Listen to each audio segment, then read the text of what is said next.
Bonjour Christelle. Bonjour Tom.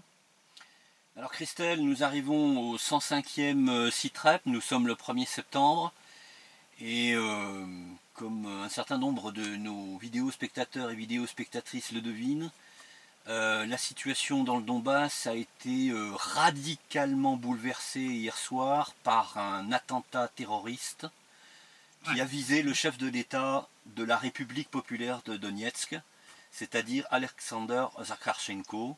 Je te laisse nous en parler parce que là c'est un choc psychologique, c'est un séisme qui peut avoir des conséquences extrêmement graves pour l'Europe de l'Est. Hein. Ouais, pour tout le monde en fait. Donc, faut savoir que j'étais pas loin quand ça a eu lieu. Nos bureaux sont situés non loin de là, donc j'ai entendu l'explosion, j'ai vu les gens courir. Bon, le temps de se précipiter sur place, la police avait été extrêmement rapide. Donc ça a eu lieu vers 17h30, hein, donc hier 31 août. Donc une énorme explosion qui a retenti dans le boulevard Pouchkine, hein, donc c'est en plein centre de Donetsk. Et là, les gens se sont mis à fuir en fait de la zone où se trouvait le café Separ, qui veut dire en fait séparatiste, hein, c'est le diminutif de séparatiste. C'est un café tout neuf qui avait été inauguré cette année. Et il semble que c'est à l'intérieur même du restaurant que se trouvait l'engin explosif, d'après les constatations préliminaires dans une des lampes. Voilà, donc le temps de descendre du bureau, de trouver exactement l'endroit où ça avait eu lieu. Il y avait déjà un important cordon policier avec interdiction d'approcher et de filmer. Hein. On a eu que les collègues de Rossiya 24 qui ont pu s'approcher du café. Avec tous les autres collègues journalistes, on a attendu pendant des heures pour recevoir confirmation de l'identité des victimes et obtenir quelques informations. Donc il y a eu des rumeurs qui ont circulé très très vite. On n'y croyait pas parce qu'il y a déjà eu tellement de tentatives d'assassinat contre Zakharchenko et à chaque fois il en avait réchappé. Et à chaque fois les Ukrainiens déclaraient qu'il était mort et il était bien vivant, que sur le coup au début on était tous en mode mais qu'est-ce que c'est que cette nouvelle bêtise ? Et malheureusement, c'était pas une bêtise. Donc l'attentat a tué le chef de la République populaire de Donetsk, Alexandre Zakharchenko, et l'un de ses gardes du corps. Et grièvement blessé, le ministre des Finances, Alexandre Timofeyev, surnommé Tashkent, ainsi que 11 autres personnes. Tard dans la soirée, un conseil des ministres réuni en urgence a désigné le successeur de Zakharchenko en accord avec la constitution de l'RPD, à savoir le vice-premier ministre Dmitri Trapeznikov. L'annonce a été faite par Denis Pouchiline et Trapeznikov lui-même. On a passé en fait toute la soirée à attendre en fait, à avoir des informations et on était tenu au courant de rien. Juste après que ces rumeurs sur la mort de Zakhar ont commencé à circuler, les troupes ukrainiennes ont été mises en état d'alerte, faisant craindre le lancement d'une offensive. Comme par hasard, hein. Ah, voilà. Donc, et puis rajoutant à la panique, ce qui laisse bien penser que Kiev est derrière cet attentat, qui, je le rappelle, n'était pas le premier qui visait Alexandre Zakharchenko. Bon, l'armée de l'RPD se tient en alerte et elle est prête à repousser toute éventuelle attaque de la part de l'armée ukrainienne. On va y revenir aujourd'hui, enfin un peu plus tard avec la déclaration que Edouard Bassourine a faite aujourd'hui. Denis Pouchiline, donc le président du Parlement, a directement accusé Kiev d'être responsable, promis de leur faire payer. Bassourine a accusé les États-Unis d'avoir aidé, voire supervisé cet attentat, ce qui aurait rien d'étonnant parce que, enfin, je veux dire, la sécurité de Zakharchenko était quand même très très élevée, donc pour arriver à passer à travers, je pense que le SBU a bénéficié d'une petite aide de la CIA. Oui, quand tu dis petite, je pense qu'elle est même beaucoup plus grosse. C'est un euphémisme. En tout cas, le MGB, donc les services de sécurité de l'RPD, a identifié des personnes soupçonnées d'avoir commis l'attentat, dont l'un des gardes du corps de Zakhar, qui aurait été organisé à la demande du SBU. Les opérations d'interpellation des suspects sont, je pense, terminées, parce que donc hier la frontière avait été totalement fermée. Bouclée, là, elle a été réouverte, bouclée. Elle a été réouverte cet après-midi. Donc l'un des gardes de Zakhar est soupçonné. Ils ont arrêté déjà hier soir plusieurs personnes qui avaient l'air de confirmer l'implication des services secrets ukrainiens. Voilà, donc on a encore un exemple ici. Enfin, tu ne fais que le dénoncer depuis. C'est les méthodes terroristes. Quand voilà, je dis que l'Ukraine est devenue un État terroriste, c'est pas une vue de l'esprit. Vladimir Poutine a exprimé ses condoléances et le ministère russe des Affaires étrangères a exigé de Kiev qu'il cesse d'utiliser de telles méthodes terroristes pour régler le conflit dans le Donbass et d'espérer que ça ne provoquera pas une escalade incontrôlable. Donc je vais vous lire le texte de condoléances de Vladimir Poutine. Alexandre Zakharchenko était un vrai dirigeant pour son peuple, un homme courageux et déterminé et un patriote du Donbass. Il a protégé sa patrie pendant une période difficile et a assumé une grande responsabilité personnelle et a dirigé son peuple. Le meurtre méprisable d'Alexandre Zakharchenko est une preuve supplémentaire que ceux qui ont choisi la voie de la terreur, de la violence et de la peur ne veulent pas chercher une solution politique pacifique au conflit ou avoir un véritable dialogue avec la population du Sud-Est, mais s'épanouissent grâce à la déstabilisation pour mettre à genoux la population du Donbass. Cela n'arrivera pas. Je crois que les organisateurs et les exécuteurs seront punis pour ce qu'ils ont fait. Je voudrais exprimer une fois de plus mes condoléances à la famille et aux amis d'Alexandre Zakharchenko et à tous les habitants du Donbass. La Russie sera toujours à vos côtés. Donc ça, c'est ce qui a été publié sur le site du Kremlin. Donc comme je le disais, la République a été placée hier soir en état d'urgence. Les frontières avaient été fermées. La rentrée scolaire a été décalée au 4 septembre. Un deuil national de 3 jours a été décrété dans la République. Depuis hier soir, la République populaire de Donetsk et ses habitants pleurent la mort de leur chef. Depuis ce matin, des fleurs sont déposées spontanément par la population sur le lieu de l'attentat. Donc je me suis rendu un peu après-midi, j'ai moi-même déposé un bouquet de fleurs. Même Pavel Goubarev, qui était quand même l'opposant politique majeur d'Alexandre Zakharchenko, a fait l'éloge de l'homme et de ses qualités. Il a rappelé qu'ils s'étaient rencontrés en février 2014 au début des manifestations populaires contre la junte de Kiev. Il avait ensuite été arrêté puis libéré. Il a dit « Revenu à Donetsk après ma libération, j'ai rendu visite à Zahar, qui était déjà le commandant du bataillon Oplot, installé sur le territoire du centre de télévision. Nous avons dîné dans le salon avec ces hommes, nous avons mangé des pâtes avec du ragoût, très simple. Je dois dire que cette simplicité chez Zahar était sincère et authentique. Même chef de l'État, il mangeait aussi très simplement, me servant de la soupe de pois et des pommes de terre cuites à la vapeur, cuisinant dans le salon de son administration.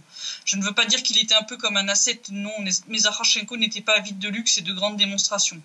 Bien sûr, Zahar n'était pas un lâche comme il a été dépeint par certains ennemis. Il était courageux, beaucoup m'en ont parlé, de ses amis de jeunesse à ses collègues de guerre. Dans l'une de nos franches conversations, il m'a avoué que la position de chef avait fait de lui une personne amère et cynique. Il se sentait fatigué par le travail, parfois il évitait de prendre des décisions importantes. Il devenait trop souvent l'objet de manipulation de la part de son entourage. Mais Zakharchenko a quand même été capable de ne pas vouloir, surmontant la pression des autres pour prendre des décisions et les suivre strictement, et aussi remettre en place un membre présomptueux de son équipe. J'étais l'une des nombreuses personnes qui avaient de mauvaises relations avec Zahar. Nous nous sommes rarement rencontrés et malheureusement surtout pour des raisons négatives, résoudre des conflits qui surgissaient souvent. Je n'ai jamais soutenu la politique de Zakharchenko et de son équipe, sévèrement critiquée, mais je tiens à souligner qu'il a été en mesure de prendre des décisions équitables, d'admettre ses erreurs et d'en corriger les conséquences. Je connais plusieurs situations où il est intervenu dans le processus et a littéralement sauvé la vie de gens, rétablissant la justice sur les appels de gens ordinaires. En général, je dois dire que le sens de la justice de Zakharchenko était naturel et c'était l'un de ses principaux traits de caractère que je décrirais. Bien sûr, il comprenait la justice de façon très spécifique, d'une manière très simple. Il est difficile de m'inclure dans les fans de Zakharchenko, mais je le respectais comme si nous ne nous étions pas battus et qu'il n'y avait pas de contradiction lorsqu'on se rencontrait et on se traitait comme des frères. Comme je le disais, le Kremlin s'est aussi exprimé sur cet assassinat via M. Peskov, l'assistant de Vladimir Poutine, qualifiant cet assassinat de provocation qui pourrait avoir de terribles conséquences. Il faut se souvenir que Zahar était l'un des signataires des accords de Minsk II et que de plus en plus de voix se font entendre pour enterrer définitivement ces accords, surtout quand on voit ce que Kiev fait de ceux qui les ont signés. Ah oui. Peskov a déclaré que la mort de Zakharchenko conduit évidemment à une tension accrue dans la région, ce qui naturellement ne contribue pas à la formation de conditions prometteuses pour la mise en œuvre des accords de Minsk. Sans aucun doute, c'est une provocation. Il reste à déterminer qui en est à l'origine, mais il est certain qu'elle aura des conséquences graves sur la situation dans la région. Il est évident qu'elle ne contribue pas au processus de règlement du conflit. Le ministère des Affaires étrangères russe s'est lui aussi exprimé sur le coupable désigné, à savoir Kiev. C'est via Madame Zakharova, Maria Zakharova, que le MAE russe s'est exprimé. Elle a dit tout porte à croire que Kiev est derrière ce meurtre. Il a plusieurs fois utilisé de telles méthodes pour éliminer des opposants. Au lieu de respecter les accords de Minsk et de rechercher des moyens de régler le conflit intérieur, le parti de la guerre kievien exécute un scénario terroriste qui ne fait que compliquer la situation dans la région. Sans tenir ses promesses de paix, Kiev a décidé de passer au bain de sang. Elle a aussi appelé à une enquête impartiale sur ce crime sous le contrôle de la communauté internationale. D'ailleurs, pour information, la Russie s'est portée volontaire pour aider à mener l'enquête et va organiser une commission d'enquête russe au titre du fait qu'elle considère que cet attentat fait partie du terrorisme international. Oui. Tant mieux d'ailleurs. Voilà, donc ça en dit long quand même sur l'importance que cet attentat a pour la Russie. Hein. C'est vraiment... On n'aura pas un résultat à la MH17. Non. Ça sera à mon avis un peu plus équilibré. Un peu plus, ouais, ça risque d'être intéressant. En tout cas, Maria Zakharova a estimé que la communauté internationale doit exiger, et compte tenu du caractère fantoche du système politique ukrainien, elle doit aussi contrôler la tenue d'une enquête impartiale sur ce crime commis sous les yeux des civils. Elle a ajouté que les hommes politiques étrangers qui se disent capables d'influer sur la situation en Ukraine devraient garantir que ce meurtre soit élucidé. De nombreux hommes politiques, les dirigeants de nombreux pays du monde ont pris la situation en Ukraine sous leur contrôle. Ils disent qu'ils font tout pour ramener la paix en Ukraine et que l'Ukraine est devenue une démocratie exemplaire. À présent, il faut tout faire pour qu'ils garantissent une enquête impartiale, a noté Maria Zakharova. On va montrer, là, pendant que je cite Edouard Bassourine, on montrera des photos donc, que j'ai pu prendre aujourd'hui du lieu de l'attentat, pour que les gens se rendent bien compte un peu de l'étendue des dégâts. Donc là, parmi on a donc 2 morts, 12 blessés au total. C'est quand même énorme. Hein. 2 morts, 12 blessés. Donc Zahar, un de ses gardes du corps qui sont morts. Donc Tashkent qui a été blessé. Et 11 autres personnes. On imagine facilement la puissance de la bombe quand on voit les dégâts. Il est ravagé, hein, le bar. Le café, là. C'est pas, il faudra pas le raser, mais tout vider à l'intérieur pour tout refaire. Pour tout rebâtir, là. En tout cas, donc interviewé aujourd'hui sur les lieux du drame, Edouard Bassourine a confirmé une accumulation de troupes et d'équipements militaires près de la ligne de front côté ukrainien. Donc entre autres des troupes de choc près de Mariupol sous déguisement d'exercice en 2018, de l'artillerie et autres équipements lourds près de la localité de Rozovska. Les soldats ukrainiens ont reçu des munitions et de l'équipement et ont mené la maintenance de leur équipement pour être en état de combattre. Et dans la zone d'Ourzouf, on a noté l'accumulation des unités de la 56e brigade d'infanterie motorisée et de la 406e brigade d'artillerie. Les drones ukrainiens sont bien sûr de sortie. Nos unités de défense antiaérienne en ont détruit plusieurs, ce qui nous a permis d'obtenir des informations qui ont confirmé l'accumulation de moyens et d'hommes et la préparation de l'Ukraine pour une offensive. Les sources des services de renseignement de la RPD au sein du quartier général de l'opération des forces interarmées Vostok donnent le 14 septembre comme date probable pour cacher ses préparatifs et pouvoir débuter l'offensive. L'Ukraine a besoin d'augmenter le nombre de tirs contre leur position afin d'entre guillemets de s'absoudre pour leur attaque, de se donner une justification. On montrera au fur et à mesure des petites photos, donc des gens qui sont venus déposer des fleurs ce matin et puis des lieux de la catastrophe. En tout cas, sur le plan militaire, du 25 au 31 août, l'armée ukrainienne a violé le cessez-le-feu en RPD à 23 reprises, donc moins que la semaine dernière, durant lesquelles elle a tiré 3 obus d'artillerie de 152 mm, ce qui n'est pas très bon signe quand tu vois cette artillerie-là ressortir. Oui. Ça faisait un bon moment qu'elle n'était plus présente dans les sites REP. Plus de 100 obus de mortier de 120 et 82 mm, et plus de 160 munitions de véhicules de combat d'infanterie, lance-roquettes, système de défense antiaérien, lance-grenades, etc. Ces tirs ont touché 15 localités de la République et le bilan, malheureusement, n'est pas à la hauteur de la baisse du nombre de tirs, puisque cette semaine, un civil est mort, un autre a été blessé, 9 habitations ont été endommagées ou détruites, alors que, je le rappelle, nous avons une nouvelle trêve depuis le 29 à minuit 01. Donc c'est quand même impressionnant. Ouais. Si ça c'est une trêve, moi je suis la reine d'Angleterre. Tu n'es pas la reine d'Angleterre, je le confirme. Voilà. Durant la semaine, les systèmes de défense antiaérienne de la RPD ont détruit 8 drones ukrainiens dans la zone de Sakhanka, Kominternovo et Shirokino, donc dans le sud de la RPD. Ouais, donc ça sent bien. Ça sent bien l'offensive pour essayer de couper le sud de la RPD de la partie nord. Dans cette zone-là, surtout que le 28 août, donc, alors que la nouvelle trêve devait débuter le soir même. L'armée ukrainienne s'est déchaînée, tirant à l'artillerie lourde donc, sur le nord de Gorlovka, donc à l'artillerie de 152 mm, et aux missiles anti-chars sur un camion civil près de Dokuchaïevsk, tuant le chauffeur sur le coup. Donc ça, c'est le civil qui est mort cette semaine. Donc en fait le matin du 28 à 6h10 ils ont commencé en fanfare avec plus de 20 obus de mortier de 120 et de 120 mm et plusieurs obus d'artillerie de 152 mm sur la périphérie nord de Gorlovka, endommageant 3 maisons. Mais n'obtenant pas de l'armée de l'RPD des tirs en retour qui permettra à Kiev de hurler à la violation du cessez-le-feu, moins de 4 heures plus tard, l'armée ukrainienne a alors décidé de monter ses provocations d'un cran. À 9h49, ils ont tiré avec un missile anti-char filoguidé Fagot contre un tombereau rigide. Donc c'est ces énormes camions bennes géants qui sont utilisés dans les mines et les carrières. Vous savez, ces énormes trucs là, comme les Caterpillar. C'est du genre, ça bouge à 50 km/h maximum. Hein, voilà. Ça a des énormes roues. Mais ça te déplace des tonnes et des tonnes de minerais ou de déblais là où il te faudrait des dizaines de camions normaux à la place, quoi. Absolument, donc là, en fait, il faut savoir que près de Dokuchaïevsk, il y a donc une usine, l'usine Vitiaz, qui utilise de tels véhicules. Ils ont un tas de déchets de calcaire. La cabine du camion a été touchée de plein fouet. Le chauffeur de 57 ans est mort au moment où le camion se trouvait en fait tout près de la ligne de front, parce qu'en fait la ligne de front passe par le terrain de l'usine.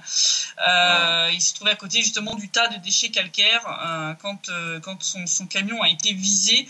À cause de la proximité du front, les représentants de l'RPD au sein du CCCC ont dû demander des garanties de sécurité et un cessez-le-feu strict de la part de l'armée ukrainienne pour pouvoir évacuer le corps, puisque sans de telles garanties, aucune ambulance ne pouvait se rendre sur place, surtout qu'on se souvient qu'en plus de tirer sur les voitures et camions civils, l'armée ukrainienne n'hésite pas à tirer aussi sur les ambulances. Ouais, mais là, il n'y a plus aucune justification. Le camion est tellement massif que la cabine est très haute, donc il ne pouvait pas confondre ça avec non, tu peux pas. Un autre véhicule, pas possible. En plus, c'est des missiles filoguidés qui ont une très grande précision. C'est d'ailleurs généralement ce qu'ils utilisent pour tirer sur les ambulances, les voitures civiles. C'est bien, c'est des missiles anti-chars, ils s'en servent contre tout sauf des chars. Ouais. Non, mais ils font exprès pour provoquer, c'est sûr. Hein. Bien sûr. C'est certain. Ils savent sur quoi ils tirent. En tout cas, pour confondre un camion comme celui-ci avec un équipement militaire, soit il faut avoir 10 grammes de vodka dans chaque bras, soit c'est délibéré, mais t'as pas d'autre explication, je veux dire, tu peux pas... Soit ils ont mis une équipe de neuneux en train de tirer, quoi, c'est tout. Hein. Enfin, voilà. Je sais pas. En tout cas, 2 jours plus tard à peine, donc après l'entrée en vigueur de la nouvelle trêve, l'armée ukrainienne a aussi tiré à coups de véhicules de combat d'infanterie sur le village de Komintarnovo, donc dans le sud de la RPD, blessant une civile de 82 ans. Donc on mettra des petites photos de la pauvre petite grand-mère, sûrement que Kiev va nous dire que c'est une terroriste. Alors c'est rigolo, parce que j'ai eu un commentaire d'un... Bon, je vais être vulgaire, mais là j'ai un peu envie de me lâcher, d'un trou du cul pro-Kiev qui disait que l'armée ukrainienne n'avait pas du tout tiré ce jour-là, que c'était des mensonges. Comment dire ? Qu'est-ce qu'ils sont prêts à dire comme conneries pour essayer de disculper ces criminels ? Va te faire des aérations dans la tête à coups de perceuse. À destination de ce charmant personnage. Oui. Mais ça sonne creux hein, déjà, donc... Non, mais voilà, je veux dire, la petite grand-mère de 82 ans, elle s'est pas blessée toute seule. Hein, je veux dire, faut arrêter les bêtises. Surtout quand on voit la blessure, hein, enfin, je veux dire... On mettra les photos, voilà, elle était quand même bien blessée. Elle a été blessée alors qu'elle se trouvait dans la cour de sa maison. Elle a été blessée à la tête, elle a été blessée au dos aussi. Elle est actuellement hospitalisée. Ces tirs contre Komintarnovo ont aussi provoqué l'incendie d'une maison qui a totalement brûlé. Là aussi, on mettra les photos. Donc, ce sont des photos qui m'ont été fournies par Alexandre Sladkov, hein, qui est donc le reporter de guerre de Rossiya Adin, donc Rossiya 1, que je connais, donc Sacha, qui m'a autorisé à utiliser ces photos. Donc tu peux voir, ça a brûlé récemment. Hein. La voiture, la maison, elle a brûlé jusqu'au sol, quoi. Et un peu plus tard, les soldats ukrainiens ont visé le village de Nikolaïevka avec des armes légères de gros et petits calibres et ont endommagé le toit d'une autre maison. Donc, tu vois, je veux dire, certes, ils n'ont pas beaucoup tiré, mais ils ont principalement tiré sur les civils, tu vois. Ils ont un peu rattrapé l'un dans l'autre, tu vois. Moins de qualité, moins de quantité, mais plus de qualité, entre guillemets, selon leurs critères pourris, hein, n'est-ce pas ? Ah bah, ouais. Ça pourrait être pourri, ils sont pourris ces critères-là. Hein. Ouais. Bref. En tout cas, si on regarde la situation politique, dimanche dernier avait lieu à Srinivali, c'est très difficile à prononcer, Srinivali, donc qui est la capitale sud-ossète, donc avaient lieu les célébrations en l'honneur des 10 ans de la reconnaissance de l'indépendance de l'Ossétie du Sud par la Fédération de Russie, donc je le rappelle suite à l'attaque de la petite république par la Géorgie en 2008. Présent lors de ces célébrations, le conseiller du président russe Vladislav Surkov, chargé des négociations avec les États-Unis concernant le Donbass, a souligné que l'Ossétie du Sud était le seul pays qui a eu le courage de reconnaître les républiques populaires de Donetsk et de Lugansk, et que cette reconnaissance était vitale pour les deux jeunes républiques qui font face à un blocus total de la part de l'Ukraine. Il a dit « L'Ossétie du Sud est le seul pays qui a eu le courage, l'audace, l'honnêteté et la loyauté de reconnaître l'RPD et la RPL. Ce n'était pas juste un geste symbolique, car la reconnaissance, c'est bien plus. Nous savons tous que les infrastructures financières, commerciales, économiques, légales et organisationnelles qui ont été créées en Ossétie du Sud pour ces républiques sont une route de la vie face au blocus qui est imposé à la population du Donbass par le régime de Kiev. » Le chef de la RPD, d'ailleurs, Zakharchenko, était présent lors de ces célébrations. Donc, pour rappel, en 2014, l'Ossétie du Sud a reconnu l'indépendance de la RPD et de l'RPL au nom de son soutien aux deux jeunes États dans leur lutte pour leurs droits et leurs libertés. Depuis, la RPD et l'Ossétie du Sud ont signé plusieurs accords bilatéraux dans de nombreux domaines. On en avait déjà parlé lors des sites précédents, y compris en termes de coopération militaire. Et c'est justement dans le cadre de cette coopération qu'une unité de soldats d'Ossétie du Sud avait défilé cette année lors du 9 mai, le jour de la victoire, aux côtés des troupes de la RPD.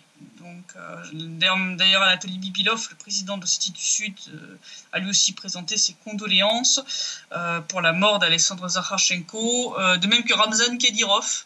Il y a des rumeurs qui se mettent à courir, disant que Kadyrov serait même peut-être prêt à venir assister aux funérailles de Zakhar.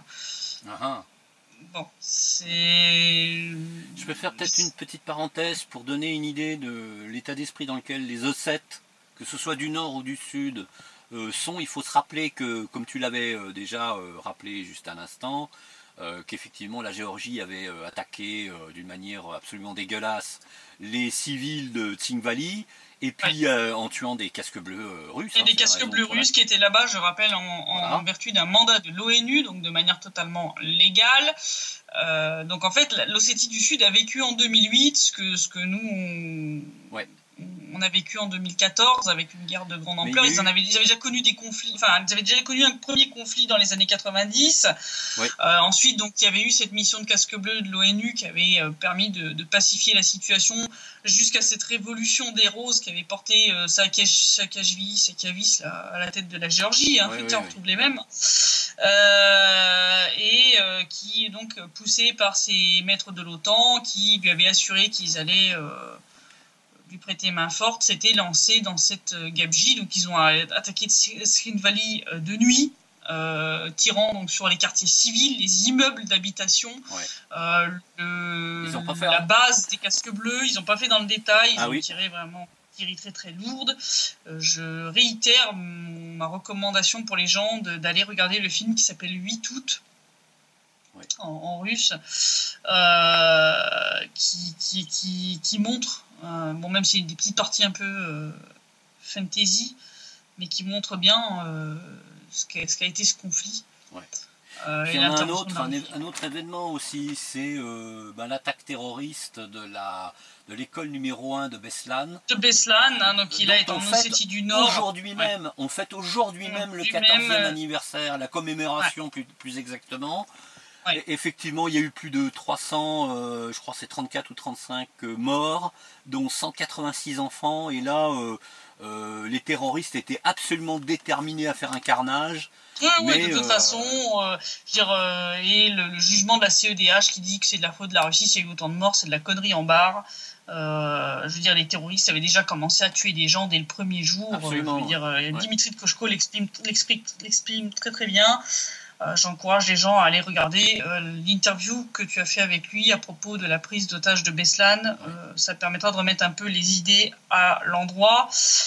Donc l'enterrement de Zakharchenko, donc pour information, aura lieu demain matin. Donc j'irai, comme pour Guy et Motorola, déposer une gerbe de fleurs et filmer, bien entendu. mais c'est très dur. Je vous avoue, il y a des gens hier qui me demandaient pourquoi j'avais pas fait de vidéo déjà, parce que j'ai pas pu filmer le lieu de l'attentat. C'était impossible d'approcher, même à distance de sortir la caméra. Les policiers étaient extrêmement tendus. Et une fois que ça a été confirmé, j'étais sincèrement tellement effondrée que je n'arrivais pas à faire ne serait-ce qu'un stand-up devant caméra sans me mettre à pleurer. Donc c'est pour ça que je vous ai fait juste un article, parce que j'étais dans l'incapacité de faire une vidéo. Donc pour ceux qui se demandent pourquoi, même si je ne peux pas me targuer que Zahar était un ami, il était déjà mon boss, puisque notre agence travaille pour le gouvernement de la RPD. Je l'avais rencontré à plusieurs occasions, j'avais eu l'occasion de discuter un peu avec lui, surtout donc alors après ce show télévisé chez Telecanal L'Union en septembre 2016, suite auquel justement il m'avait accordé la citoyenneté de la RPD, donc le passeport de la RPD. Ça et un autre cadeau qu'il m'avait fait en août 2016 font que j'avais une très très haute estime et un très haut respect pour Alexandre Zakharchenko. C'était un très grand chef de l'État. Bien sûr, comme le dit Goubarev, il y avait des choses qui étaient critiquables, etc. Mais ça n'enlève rien à ses qualités. Et donc je l'appréciais énormément. Et sa perte, pour moi, c'est comme la perte d'un ami. Et donc c'est pour ça que ça a été aussi dur. Ça a été aussi dur et c'était vraiment très très très difficile, parce qu'on a passé vraiment des heures à attendre avec tous les journalistes et à pas savoir sur quel pied danser, quelle était l'information vraie, qu'est-ce qui était des rumeurs et qu'est-ce qui était véridique. Donc ça c'était très très dur l'attente hier. Donc oui, j'imagine. Voilà. Si on regarde l'évolution générale de la situation en Ukraine, donc on a déjà parlé plusieurs fois du fait que depuis donc le Maïdan, Kiev continue d'accélérer la rupture de ses relations avec la Russie, en dépit de l'histoire commune des deux pays, en dépit du bon sens et de l'importance des liens économiques. Puisque je rappelle que malgré le fait que Kiev traite la Russie d'État agresseur, cette dernière est quand même toujours le premier pays à investir en Ukraine au premier semestre 2018. Donc c'est les chiffres ukrainiens, ça vient pas de chez moi. J'encourage nos lecteurs à aller, on mettra le lien dans la description sur l'article complet, parce que là je vous fais un condensé. Il y a tous les détails dans l'article, qui est assez long. Donc en plus de ces investissements, il faut rajouter le transit du gaz russe vers l'Europe, qui rapporte quand même 3 milliards de dollars environ par an à l'Ukraine. C'est pas négligeable. Je rappelle quand même que depuis le Maïdan, les sociétés ukrainiennes ont perdu d'importantes parts sur le marché russe, après avoir acquis des quotas sans taxe de douane ridicules sur le marché européen, grâce au fameux accord d'association. Ce que l'Ukraine a gagné avec le marché européen est de très loin inférieur à ce qu'elle a perdu sur le marché russe, et ça se reflète dans l'état de son économie. Des géants de l'industrie commune comme Antonov ont fait faillite, les banques russes ont été poussées à partir d'Ukraine à coups de violence des ultranationalistes ukrainiens contre leurs bureaux, sans parler de la perte de l'industrie du Donbass, qui fournissait quand même 15% du PIB de l'Ukraine. Or là, quand même, depuis plusieurs mois, ils y vont fort dans des déclarations débiles pour continuer ce travail de sape avec la Russie. Donc on avait parlé de cette déclaration à la mi-août du ministre ukrainien des infrastructures, Omelian, qui a signé un document interdisant le trafic de passagers en train et en bus entre l'Ukraine et la Russie. C'était déjà le cas pour les liaisons aériennes, donc les gens, en fait, les Ukrainiens ou les Russes qui veulent se rendre en Ukraine doivent passer par Minsk, donc en Biélorussie, pour passer d'un pays à l'autre, quoi. C'est d'une simplicité. C'est d'un débilisme, les gens perdent du temps, de l'argent, l'Ukraine va perdre des revenus venant du trafic de passagers, alors que c'est un des seuls trucs qui est plus ou moins bénéficiaire pour la SNCF ukrainienne, et au final c'est la Biélorussie qui va retirer ses billes du truc, quoi, parce que c'est eux qui vont tirer des bénéfices. Le côté complètement suicidaire de cette décision a même été souligné quand même par Dmitry Linko, qui est, je rappelle, député ukrainien du parti radical, de ce cher Oleg Lyashko. C'est pas des pro-russes. Non, c'est pas un pro-Poutine, lui, non. Non, du tout. C'est des gens qui sont encore plus radicaux que Poroshenko, tu vois. Même lui, il te dit que ça, c'est des méthodes qui sont semblables à celles des martyrs, tu sais, les kamikazes, tu sais, les suicide bombers, tu vois. Il dit, ouais, c'est bien, vous allez blesser l'ennemi peut-être un peu, mais nous, on va crever dans l'histoire, tu vois. Il dit, la technique du martyr, c'est pas une bonne idée, quoi, tu vois. Et comme quoi, même parmi les radicaux, il y en a 2-3 qui ont encore 2 neurones en état de fonctionnement.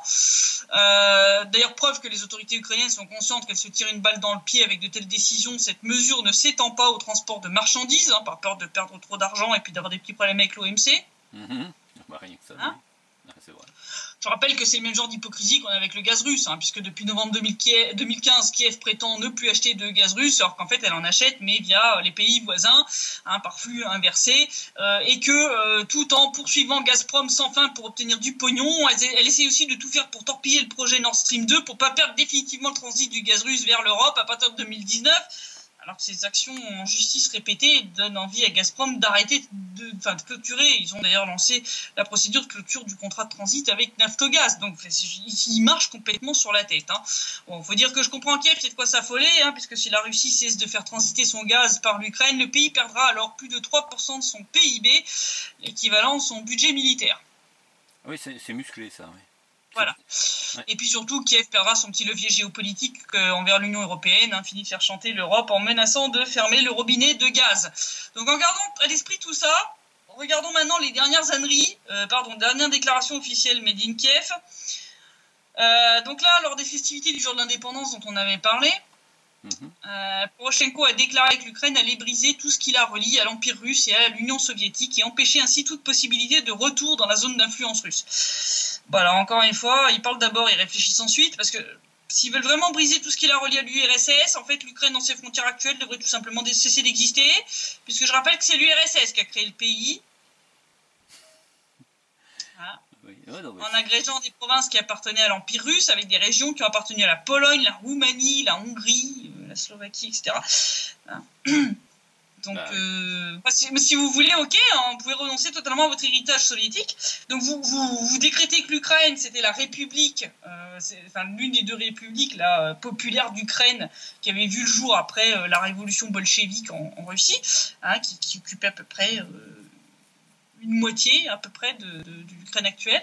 Et la partie sud, je rappelle, c'était la république de Donetsk, Kivrovoy, donc qui...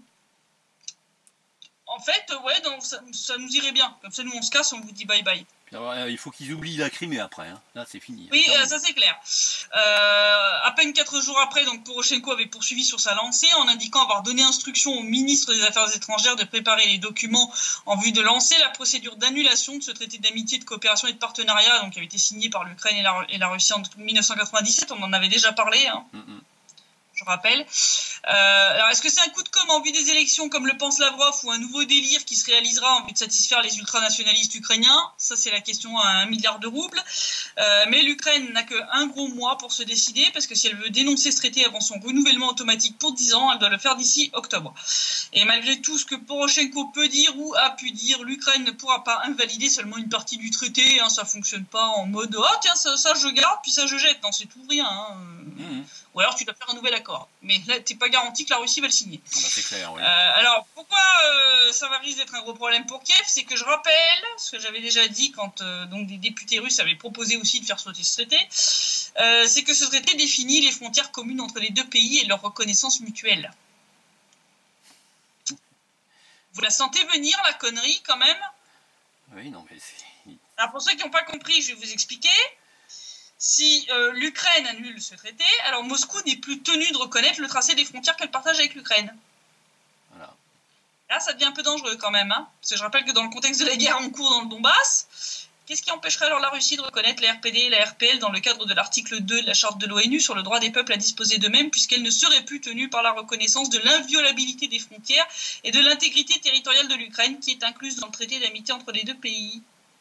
Et c'est pas l'assassinat de Zakharchenko qui va la décourager. Qui va arranger la tambouille, non, ça c'est clair. Ça va plutôt même pousser pour ça, tu vois, là je pense que là, c'est effectivement quelque chose qui risque de provoquer un bouleversement important de la situation. En attendant, ces délires russophobes, donc ils sont en train de jouer avec le feu quand même. Donc ça peut sembler amusant, mais c'est quand même assez dangereux, ça se finit souvent mal. Et là, c'est exactement ce qu'ils sont en train de faire avec ce traité, parce qu'en plus de ce traité découlent d'autres accords, entre autres économiques, diplomatiques, etc. Donc tu fais sauter ce truc-là, tu fais sauter tout ce qui va avec. Bah la totale, quoi. Donc là, ils sont en train de plomber quand même leur économie. ce qui pousse la population à fuir le pays. Et cette fuite de la population ukrainienne, c'est pas une vue de l'esprit ou de la propagande du Kremlin, hein, puisque même Pavel Klimkin, je rappelle quand même qu'il est ministre ukrainien des Affaires étrangères, s'en était inquiété en début d'année. Il avait donné une interview où il soulignait que quand même plus d'1 million d'Ukrainiens avaient quitté le pays en 2017. Eh oui. Bah, 1 million. Les gens sont pas censés se laisser crever de faim non plus. Non. Hein, donc, non. Soit une petite moyenne de 100 000 par mois ou 3 000 par jour. Voilà. Pour que les gens se rendent un petit peu compte. Je pense que ce chiffre à lui tout seul en dit long sur l'état de l'Ukraine, pour qu'autant de concitoyens fuient le pays. C'est très joli de déclarer qu'on va couper tous les liens avec la Russie pour plaire aux ultranationalistes et néo-nazis qui ont permis au Maïdan d'avoir lieu, ainsi qu'à ces petits patrons néo-cons. D'ailleurs, McCain est mort. Vous pouvez arrêter d'essayer de lui faire de la lèche. C'est fini. Ça ne sert plus à rien. Mais bon, dans la réalité, chacun des liens coupés avec la Fédération de Russie est un clou supplémentaire planté dans le cercueil de l'Ukraine. Lorsque le dernier clou sera planté, il sera trop tard pour réparer les dégâts et certains des pays qui ont soutenu ou fermé les yeux sur tout cela par russophobie ou suivisme pro-OTAN devront en assumer les conséquences. Parce que la fuite massive des Ukrainiens hors de leur pays est la preuve que le mal qui ronge l'Ukraine et finira par la détruire n'aura aucun mal à franchir les frontières des pays voisins pour y semer le même bordel. Je rappelle quand même que dans les années 30, certains dirigeants occidentaux avaient fermé les yeux. Certains autres avaient même carrément soutenu les nazis, parce qu'ils voulaient les utiliser pour contrer les bolcheviks. Oui. Est-ce que j'ai besoin de vous rappeler la fin de ce petit jeu macabre? Oui. Bah, c'est arrivé d'ailleurs il y a 69 ans aujourd'hui, très précisément aujourd'hui, le 1er septembre 1939, avec l'invasion de la Pologne par le Troisième Reich. Ça a commencé comme ça. 79 ans, 79 ans, oui, effectivement, pardon.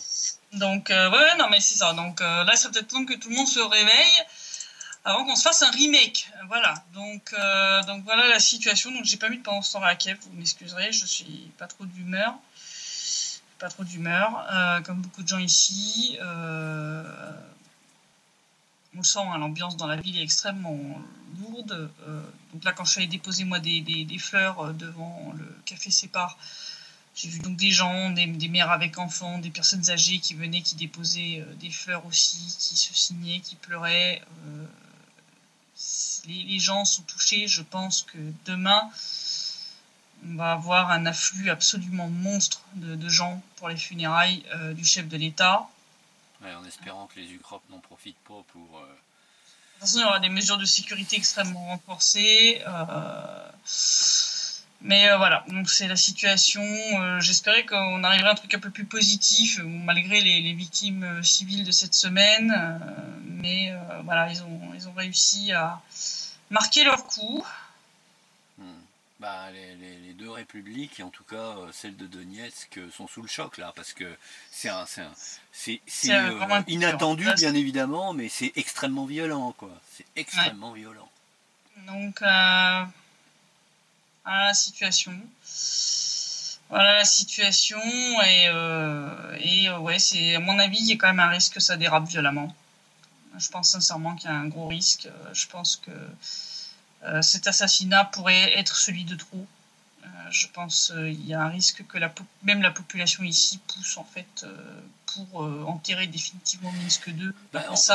On l'a évoqué à plusieurs reprises, où tu disais la population en a tellement marre des bombardements ukropes, ukrainiens sur les civils qu'ils se disent bon bah allons-y franchement et puis on se débarrasse de ces salopards. Et puis voilà, foutu pour foutu, allons-y. Je pense qu'en plus là, voilà, l'assassinat de Zakharchenko risque de venir rajouter des arguments en faveur de l'enterrement des accords de Minsk. En plus, comme je dis, je rappelle qu'il était signataire de ces accords.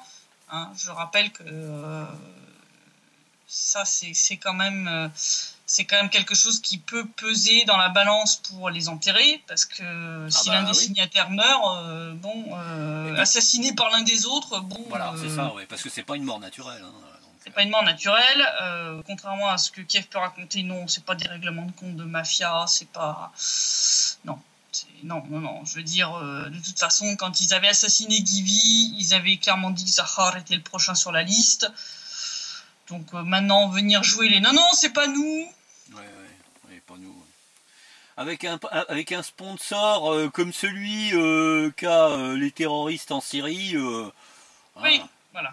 Je pense que ça se passe de commentaires. Je pense que voilà, quand t'as le même sponsor que les gars qui sponsorisent Daesh et le front Al-Nosra, et où saloperie coupeur de tête qui n'attendent que le false flag à l'arme chimique à Idlib. Voilà voilà. Bon, je veux dire, mais moi je dis, je pense que là, il y a quand même un risque qu'ils aient joué avec le feu une fois de trop. Ouais. Lancez-la votre offensive. Lancez-la. On va vous régler votre compte une bonne fois pour toutes, et puis on reprendra les 2 oblasts. Et puis on vous laissera dans votre asile d'aliénés à ciel ouvert, là. Ouais. Et nous, on mènera notre vie comme on veut. Mais c'est clair que l'assassinat de Zakharchenko va être, je pense, un argument de poids pour enterrer Minsk 2, pour une reprise des hostilités, que ce soit d'un côté ou de l'autre.